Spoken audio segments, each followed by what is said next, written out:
Rien ne va plus dans le monde de la petite enfance. La crèche Bambinos Palace va fermer le 31 décembre prochain. Le gérant a jeté l'éponge. Les parents sont furieux. Ils réclament une solution immédiate pour leurs enfants en phase de socialisation. À Grand-Bay, le maire, le sous-préfet et Guadeloupe en mouvement jouent la même partition désormais. À la suite d'un protocole d'accord, une concertation va s'ouvrir sur le plan d'aménagement de la zone. Le reportage de la TV est à venir sur ce thème désormais dépouillé de son aspect sulfureux. Après plusieurs jours de flottement dû à des défaillances en série de certaines unités de production, la vie a repris à Petit-Bourg. Les écoles et les cantines ont recommencé. Leur service aux administrés ATV était au cœur de la vie des petits bourgeois ce matin. L'esplanade de la ville de Dé était régulièrement transformée en décharge publique par les adultes. Les enfants de CM1 et CM2 d'une école du bourg ont relevé le défi en nettoyant les lieux. C'est une belle leçon de conduite que nous ont ramené Anne-Elisabeth Arsène et Moïse Dexter. Bonsoir à toutes et à tous. Merci de nous accueillir chez vous pour le développement de ces titres de ce lundi 11 décembre 2017. La Guadeloupe maltraite parfois ses enfants et ce n'est pas bien. Après le Gosier, les Abîmes, le Lamentin, c'est au tour de la ville de Bémao d'annoncer la fermeture d'une crèche, un établissement pour la petite enfance. Les parents d'élèves n'étaient pas contents. Ils se sont rendus ce matin devant les portes de Bambinos Palace pour réclamer une solution et dénoncer cette situation. Linda Kaersi était également présente. Un personnel qui s'interroge sur son sort, branle-bas de combat de parents, situation de crise à la crèche Bambinos Palace. Aujourd'hui, les parents ne comprennent pas qu'on leur apprenne il y a une semaine que la crèche allait fermer au 31 décembre. D'accord. Il y a 160 enfants dans cette crèche, donc 160 familles, 40 employés, donc 40 personnes menacées, 40 emplois menacés. Et donc, nous sommes en colère, nous voudrions comprendre. Aujourd'hui, les parents veulent tout simplement se voir offrir la reprise et la continuité de l'activité de la structure. Qui va garder nos enfants? Nous travaillons, ou certains sont en formation. Les enfants sont dans une démarche de socialisation. Ce n'est pas la seule crèche. Bien des crèches avant ont fermé, mettant des familles en difficulté. La petite enfance est certainement en souffrance. Il faut que les responsables prennent leurs responsabilités. Du côté de la direction, qui n'a pas souhaité s'exprimer face à notre caméra, a indiqué demander la liquidation judiciaire par manque de moyens financiers, notamment dus aux collectivités publiques, et ça durerait plus de 3 ans. Elles apporteraient 34% des financements, les parents et la CAF 66%. Difficile pour les parents donc d'afficher une certaine sérénité. En attendant, ils se disent déterminés à ce que leurs enfants ne restent pas sur le carreau. Pour l'heure, selon la direction, le tribunal devrait statuer sur l'avenir de Bambinos Palace le 14 décembre prochain. Si la décision de fermeture devait être prononcée, Bambinos Palace viendrait s'ajouter à la longue liste des crèches fermées ces dernières semaines, au Lamentin, aux Abîmes et aux Gosiers. Les habitants de Grand-Bay se sont réveillés avec une larme d'angoisse en moins. Désormais, leur situation va être examinée dans un protocole qui a été signé par l'État, le maire de Gosier et l'association Guadeloupe en mouvement. Que dit ce protocole? Il dit qu'une concertation aura lieu entre toutes les parties et qu'on ne réformera pas ce quartier sans les habitants ni contre eux. Reportage Anne-Elisabeth Arsène, Moïse Dexter. Après plusieurs mobilisations du collectif Guadeloupe en mouvement, dont le blocage de la RN4 au niveau de Grand-Bay en juillet dernier, pour protester contre la perspective d'expulsion de 115 familles au profit d'un centre nautique en lieu et place de leur habitation, un protocole d'accord vient tout juste d'être signé. Après 5 heures de négociations, au début ça a été un petit peu houleux, puisque la municipalité a continué quand même à vouloir nous balader. Mais après 2 suspensions de séance, on a pu quand même trouver un accord. Donc, quel accord? La municipalité va devoir faire un projet d'aménagement global pour Grand-Bay.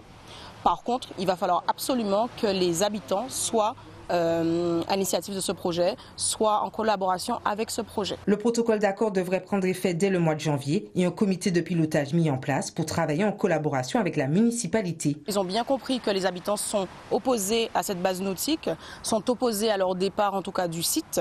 Après, rien n'empêche qu'on travaille tous ensemble, qu'on ait une base nautique mais également une zone résidentielle où les habitants de Grand-Bay puissent y vivre tranquillement. Donc tout ça en tout cas lors de ce comité de pilotage va être discuté. Ce sera sûrement un travail travail de longue haleine, mais on est prêt à travailler comme il faut et le temps qu'il faudra. D'autres réunions de mise en place de ce comité seront également organisées afin de définir le nombre d'habitants qui le composent et ainsi finaliser les dernières modalités de fonctionnement de ce comité, mais également des futures infrastructures de Grand B. La crise de l'eau avait provoqué une véritable pagaille tant à Bemahaut qu'à Petit-Bourg. Manque d'eau, manque d'hygiène, parfois les deux à la fois, avaient conduit à la fermeture de certains établissements scolaires et surtout à la cessation de l'activité de la cantine centrale. Ce matin, tout est entré dans l'ordre en présence d'Yvan Lemar.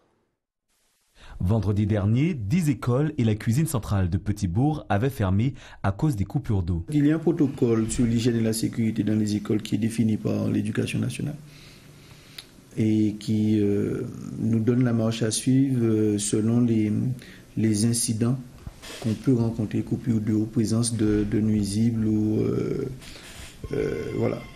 Et donc, une fois que nous n'avons pas de l'eau courante qui nous permet de nettoyer convenablement les écoles, au bout d'un certain temps, nous sommes obligés de les fermer, d'accord, jusqu'à un retour normal de la distribution de l'eau.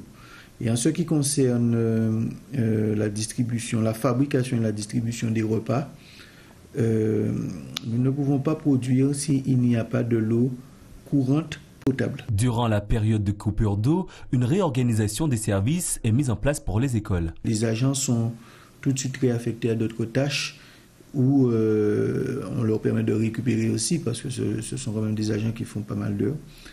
Et elles sont, enfin, puisque ce sont généralement des dames, elles sont mobilisées immédiatement au retour de l'eau pour préparer justement un retour des enfants dans les écoles.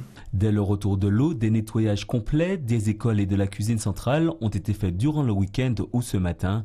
L'ensemble des établissements était opérationnel aujourd'hui.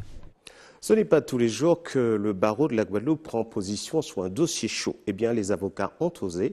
La semaine dernière, dans un communiqué assez dur, avec des mots très très durs, ils ont demandé aux élus de bien vouloir assumer leurs responsabilités et de rétablir l'eau dans les robinets. Bernard Pancrel, bonsoir. Bonsoir. Vous êtes bâtonnier de l'ordre des avocats. Donc, c'est curieux que les avocats prennent comme ça position. Est-ce qu'ils peuvent se saisir eux-mêmes ?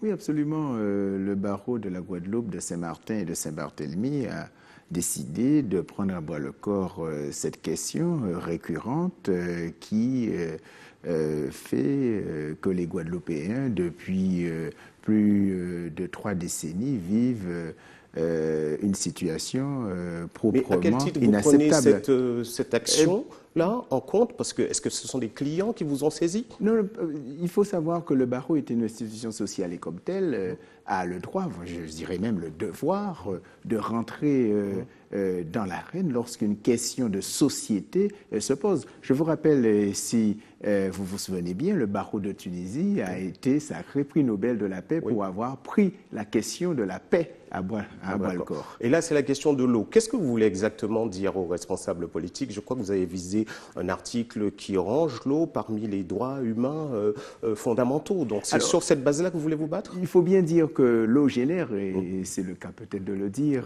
un droit fondamental qui est le droit à l'eau comme le droit à la vie. Ce droit est reconnu constitutionnellement, fait partie des engagements internationaux de la France au titre des conventions internationales, comme la Convention des Nations Unies, comme la Convention européenne des droits de l'homme, est sanctionné comme tel. Et qui dit droit, qui dit sanction, dit effectivement justice et dit effectivement pour porter la parole des personnes concernées de ces sujets de droit, ça ne peut être que les avocats, et les avocats sont à leur place sur ce dossier. Alors, quel type d'action peut sanctionner? Action pénale ou action civile? Tout type d'action, notamment les actions pénales peuvent être actionnées, puisqu'il y a quand même un certain nombre de... Effectivement, quand on examine un tant soit peu ce dossier, il y a un certain nombre de gabégies, il y a un certain nombre de dysfonctionnements, mais sur le plan civil également. Il ne faut pas oublier que la fourniture de l'eau est un contrat. Ce contrat n'est pas respecté par une des parties au contrat. L'autre partie peut demander, réclamer l'exécution en justice ou réparation de son inexécution. Vous êtes sûr que ce n'est pas une sorte de grand wash des avocats pour essayer d'effrayer les élus et de les faire avancer?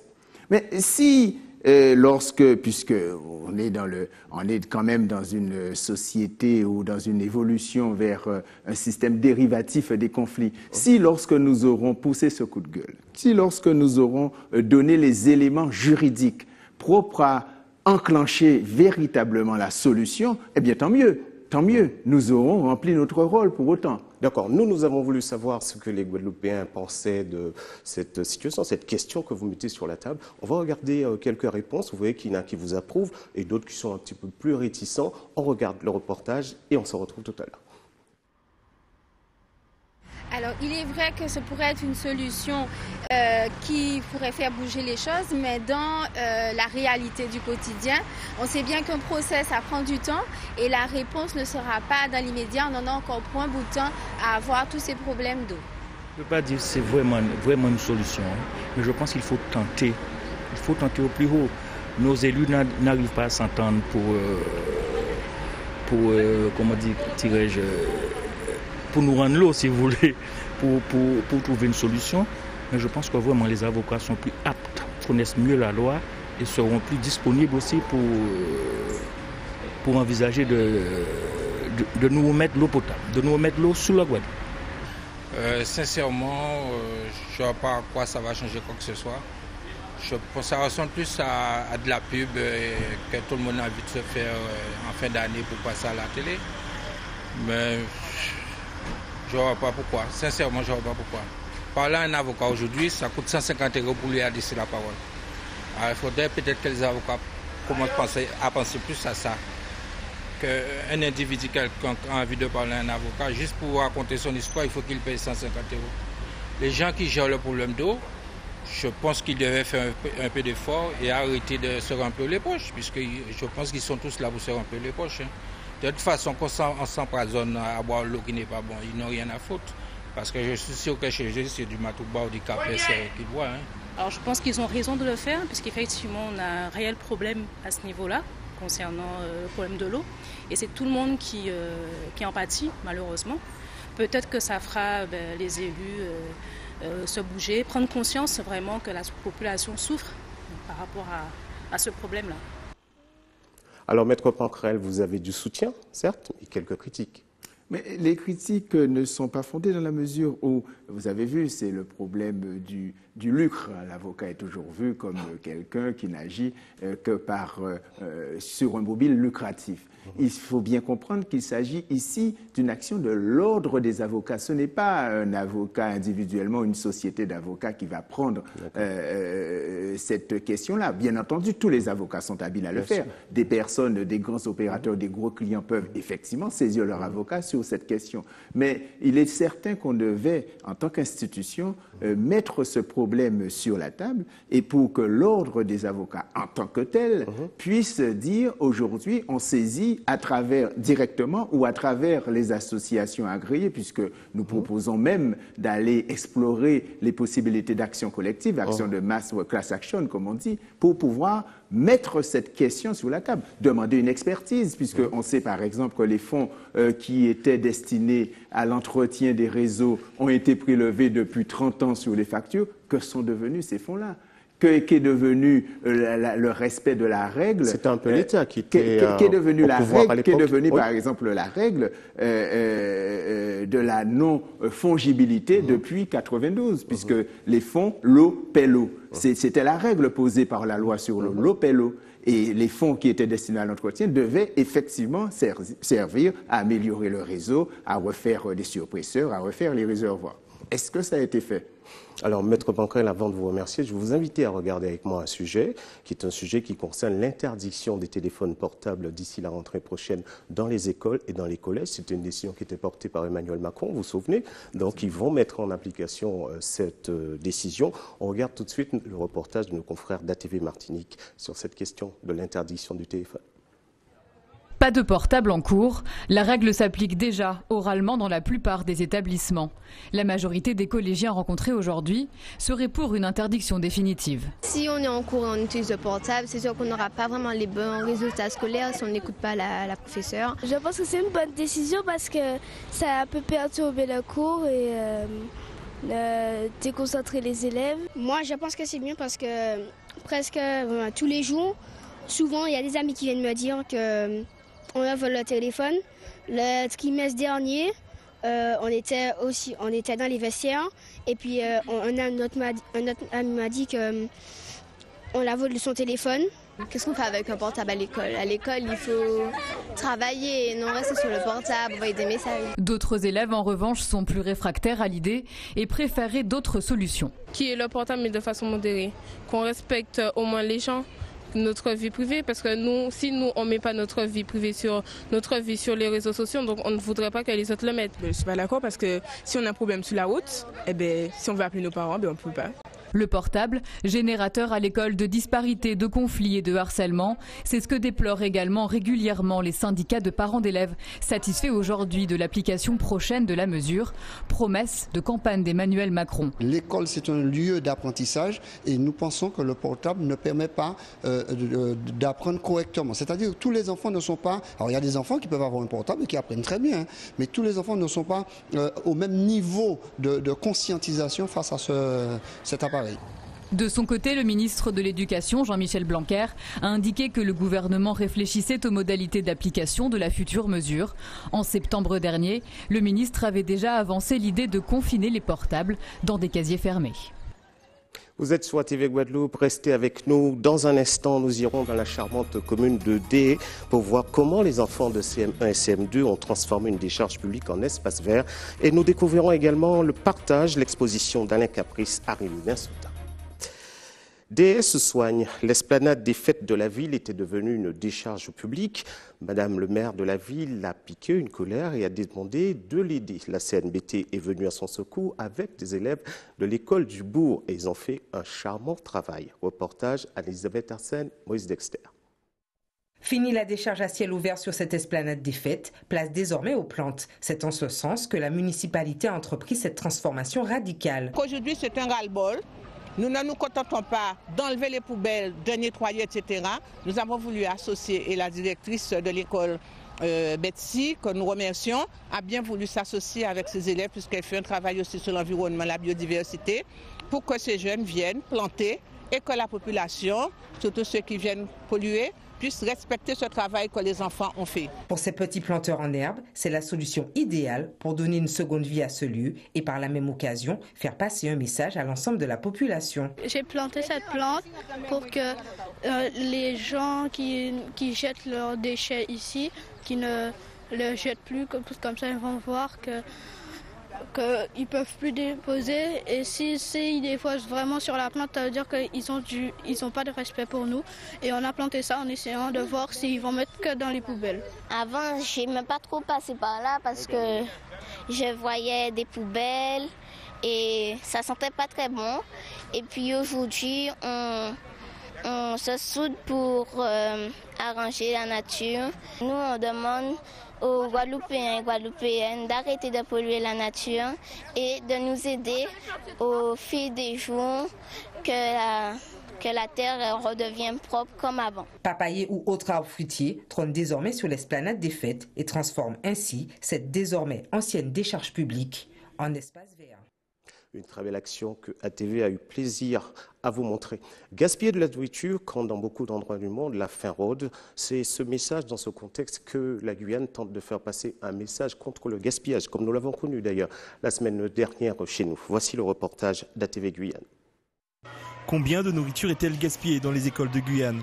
Il y a quelques semaines, l'école Jacques Lony de Matoury affichait un peu plus de 13 kilos de nourriture jetée par service. Après une étude plus poussée, le constat de la CACL tombe. Chaque école de la zone de la communauté d'agglomération perdrait jusqu'à 15 000 € par an en nourriture non consommée. Le gaspillage est nécessaire. Voilà, le gaspillage est nécessaire parce que la mission des écoles, la mission de la restauration collective, c'est aussi l'éducation du consommateur. Et quand on parle d'éducation du consommateur au niveau alimentaire, automatiquement on aura du gaspillage. Donc ça peut être le pain, mais ça peut être aussi tous les produits méconnus par les enfants. Voilà. Et puis une des difficultés que l'on a relevées dans notre étude, c'est qu'aujourd'hui on ne fait pas la différence entre petite faim, moyenne faim et grande faim. Donc aujourd'hui tous les enfants en école primaire vont recevoir la même dose, le même volume de repas. Finalité, vous comme moi, il y a des fois des jours on a plus faim, des jours on a moins faim. Donc on ne va pas consommer la même chose. Après une tournée dans les cantines scolaires pour y estimer le taux de nourriture non consommée, beaucoup d'écoles semblent être au-dessus de la moyenne nationale avec plus de 200 grammes gaspillés par enfant. On va dire qu'on a sorti simplement des tableaux par école qui ont joué le jeu, qui étaient des écoles pilotes. Donc certaines écoles où on va, il y avait véritablement une motivation à le faire, parce qu'il y avait une certaine forme de sensibilisation qui était bien perçue. Donc on voyait bien que les chiffres se rapprochaient un petit peu de ce qui était, de ce que donnent les chiffres de l'ADEME au niveau national. Donc grosso modo, on était environ à 150-200 grammes de déchets par enfant. Après 2 heures de réunion, une chose est sûre, le gaspillage alimentaire est une réalité dans les écoles de l'agglomération. Mais ce chiffre est encore loin d'être totalement exact. La CACL reconnaît ne pas avoir tenu compte du gaspillage en cuisine.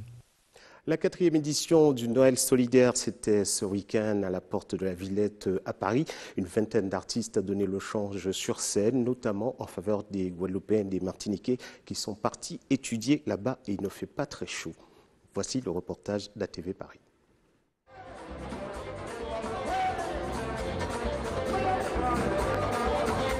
Ravine plate pour entamer ce chanté Noël, quoi de mieux pour ravir les 8000 spectateurs venus se réchauffer. C'est très bien, on retrouve un petit peu les Antilles, donc ça commence à chauffer malgré le froid, mais c'est très bien. Tous les artistes m'intéressent et c'était Ravine plate que je voulais voir dans un premier temps et là je suis ravie. Même les bocus, tu sens jambon Noël, tout ça. Donc c'est bien, ça se passe super bien. De la Martinique à la Guadeloupe, c'est aussi sur les rythmes de Kazika que chacun est venu chanter et danser Noël.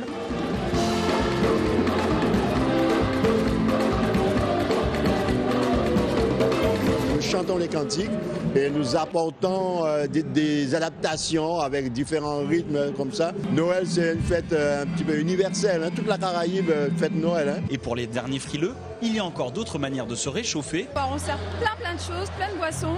Des boissons de chez nous, du champagne, beaucoup de champagne.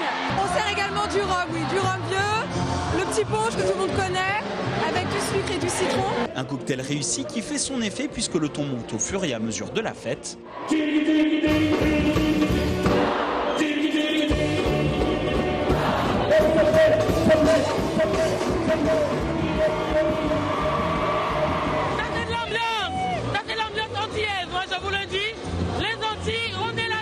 L'objectif de la soirée n'est pas seulement festif, mais aussi solidaire. Les fonds récoltés aideront les étudiants ultramarins installés dans l'Hexagone entre 50 et 60 000 euros. Les aides sont données entre 150 et 300 euros aux jeunes. Ça peut représenter 300 jeunes en moyenne. C'est ce que ça fait au cours d'une année. Et donc c'est comme ça qu'on stabilise au cours depuis 2013, 2014 et 2015. La soirée se terminera tard dans la nuit sur des rythmes encore plus endiablés en attendant la journée du 25 décembre.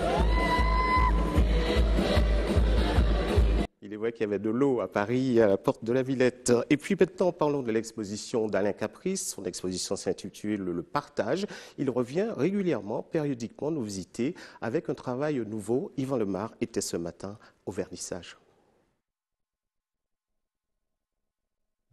Alain Fébé Caprice, artiste engagé, propose 36 toiles inspirées de l'actualité, la culture et la réalité antillaise et caribéenne. Je suis toujours surpris quand je vois des amis peintres, qui vont chercher tellement loin alors que toute la réalité du pays est là. Elle est là sous nos yeux. Et nous ne sommes pas capables de prendre ça et d'en faire quelque chose de superbement esthétique, quitte à passer par la suite dans le procédé de discussion, de parole avec nous-mêmes pour pouvoir créer quelque chose d'unique. Il n'y a aucune raison que Picasso soit parvenu à faire ça et que nous ne le fassions pas. Moi je dis nous sommes capables et on va essayer de faire. Nommée Partage, cette exposition est le fruit d'un long processus artistique. J'ai eu l'impression qu'il manquait quelque chose. Il manquait quelque chose à la manière d'appréhender l'art de la Caraïbe par les artistes caraïbes. Raison pour laquelle je me suis dit, tiens, on doit pouvoir faire quelque chose. Et généralement, quand j'ai fait des expos, et cette dernière la concrétise ce que je dis, je ne m'embarrasse de rien du tout. J'ai envie de peindre, je peins, point. Alors une fois que ce truc a commencé, il y a une démarche qui s'installe, une démarche esthétique à ce moment-là. Je regarde mes toiles, je les détaille, je les fais, je les défais, etc., etc. et ça progresse. Dans ses œuvres, l'artiste mélange les styles et les matières pour aborder différents thèmes, objectif, susciter la réflexion et instaurer un dialogue. Je suis tellement heureux quand quelqu'un s'arrête devant une toile, manifestement, qui ne la comprend pas, qui reste longtemps dessus et qui brutalement vient me voir en me disant « Vous pouvez me donner une explication s'il vous plaît ?» À ce moment-là, je sais que le dialogue est en train de s'installer. Je verrouille et on va voir la toile. Et on discute de la toile. Et je donne mes éléments. Et l'autre me donne ses éléments. Et moi, à ce moment-là, je lui dis, bon, mes éléments, je vais en faire quelque chose. Je vais te donner quelque chose qui sera à toi, seulement je veux une réponse. Donc je lui pose une ou deux questions. Je lui dis, voilà, tu peux partir avec ça. Par contre, toutes les fois que je vais te rencontrer, on va essayer d'en discuter un petit peu. L'exposition Partage d'Alain Fébé-Caprice est disponible jusqu'au 30 décembre au Centre culturel Rémy-Nassauta de Pointe-à-Pitre. Voici quelques informations utiles à votre vie quotidienne maintenant. Prenez de quoi noter. Le CHU de Pointe-à-Pitre-Abîme vous demande une reprise des activités de dialyse sur le site du CHU, 6h, dès 6h30. Donc les personnes qui doivent dialyser peuvent s'y rendre. Le SIAG, distribution de l'eau perturbée, ça c'est très courant. Saint-François, Carac-Abîme, demain, il n'y aura pas d'eau, donc de 18h à 6h du matin. Voilà pour l'essentiel de cette édition. Là, le planning des collectes, c'est mardi demain au lycée Georges Nicolo, Rivière-des-Pères à Basse-Terre, entre 8h30 et 13h. Et la rédaction d'ATV attend vos appels au 05 90 60 11 11 si vous avez une information à nous faire parvenir. C'est la fin de cette édition. Je vous en rappelle les principaux titres. Rien ne va plus dans le monde de la petite enfance. La crèche Bambino's Palace va fermer le 31 décembre prochain. Le gérant a jeté l'éponge. Les parents sont furieux. Ils réclament une solution immédiate pour leurs enfants en phase de socialisation. À Grand-Bay, le maire, le sous-préfet, Guadeloupe en mouvement jouent désormais la même partition. À la suite d'un protocole d'accord, une concertation va s'ouvrir sur le plan d'aménagement de la zone. Le reportage d'ATV était signé par Maurice Dexter et Anne-Elisabeth Hersen. Après plusieurs jours de flottement dû à des défaillances en série de certaines unités de production, la vie a repris ce matin à Petit-Bot. Les écoles et les cantines ont recommencé à servir les administrés. ATV était au cœur de la vie des petits bourgeois ce matin. L'esplanade de la belle ville de D était régulièrement transformée en décharge publique par les adultes. Les enfants de CM1 et CM2 d'une école du bourg ont relevé le défi en nettoyant les lieux. C'est une belle leçon de conduite que ces enfants ont donnée aux adultes. Voilà pour cette édition, elle s'achève maintenant. Je vous souhaite de passer une excellente soirée. On se retrouve demain à 18h50 pour notre tranche d'information et également avec Eddie Planté. À demain.